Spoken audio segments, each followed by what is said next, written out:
Hello guys, welcome back again to my channel. This is Marami Magallanes Rosales. So, for today's video guys, ang isi-share ko na naman sa inyo is all about home credit na naman. So, sa home credit, marami nagsasabi na mataas daw yung interest rate nila. So, kahit mataas yung interest rate, ay marami pa rin nangungutang. Bakit kaya? Kasi naman maraming nangangailangan ng pera. Pati naman ako, nakapag-loan din ako ng home credit.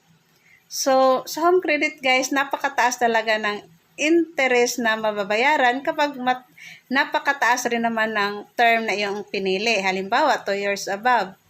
So, sobrang taas guys. So, expect na lang natin na malaki yung na interest sa home credit kasi nga napakataas naman ng flexible term sa pagbabayad.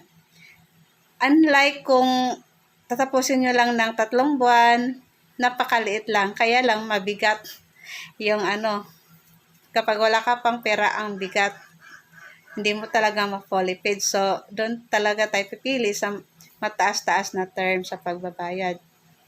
So, yun lang guys. Kung may tanong po kayo, comment lang po sa ibaba dahil re-replyan ko po kayo.